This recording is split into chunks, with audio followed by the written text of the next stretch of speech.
Hello, I'm Cash, and welcome to Good Goal or Bad Defending in Premier League. With my over 20 years plus coaching experience, I'm giving insights into would-be wee coaches or players that want to get better and not do dumb things. And it's amazing. You can do one little simple thing in your game, and then you can be such a better player. It's amazing how little simple things in football change how good of a footballer you are.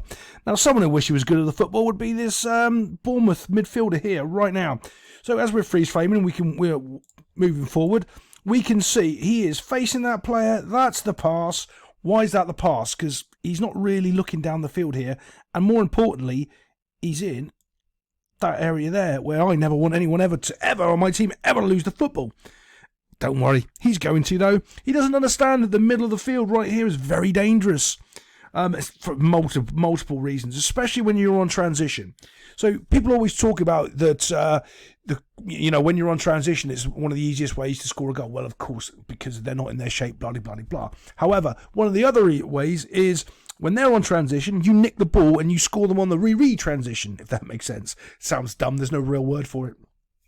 When you're transitioning, you nick the ball off them and they score on you. You know, that's exactly what ends up happening here because he doesn't do the simple things. Let's play it forward, bump. There we go. Now he sees this player 1v1 here. Now he's lost his support because his support now is turning to run away.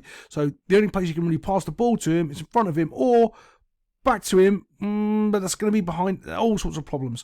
He can lay it in here, which is probably the better option, is to put it in here and utilise this space behind this player who's isolated right here. He's isolated. Look, he's called for the ball. His touch was terrible.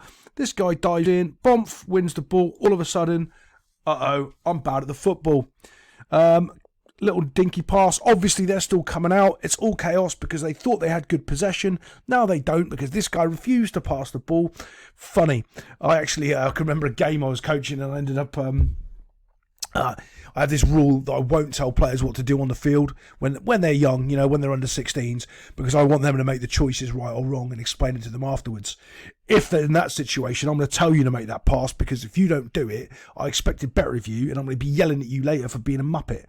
Right here, because I didn't tell one of my players to pass the ball. Everyone said, why didn't you tell them to do it? Well, because they need to learn. If they didn't do it then, they're going to make the mistake once at under 14s. They're never going to make it in the Premier League like this because they're going to understand it because I'm going to yell at them so much about it. Right. Forget about that. Let's get back to the game. So here we go. The ball breaks. Dumph smashes it in the net box. Great goal, quality goal, but it all comes down to a single player not passing the ball, not seeing what's in front of him, overestimating his ability, and terrible at the football. But it's a good, we'll take that finish though. Good finish. I don't normally, play anything but other than the goals, but I want to show you this reaction. So when we said that ball should have gone into the number 10, this is where the number 10 ended up. If he had had that ball into feet there, you're looking, he's going straight through with their striker here. But what I want to show you is this. Watch his reaction. Watch number 10's reaction. He knows. Did you see him? He knows. He knows. As he goes down, he knows that pass should have gone to him.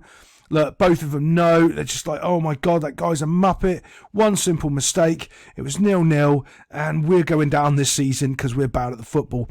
I actually don't think Bournemouth will go down. I think they're going to be fighting all season, but I don't think they're going to go down. I think Fulham are going to be going down. But yeah, that's just terrible. I feel bad for him, to be fair, because he knows his teammate's rubbish. Let's get on to the next goal. So here we go. Quite frankly, it's not bad defensively. I'm quite happy. There's 2v1 there. There's it's all right. It's pretty solid. But the passing and moving is just a little bit too good for West Ham. And West Ham have come off a fantastic season. It's going to be interesting to see how they fare without Declan Rice. But we can just watch him move forward here as the ball gets pinged around. Ping.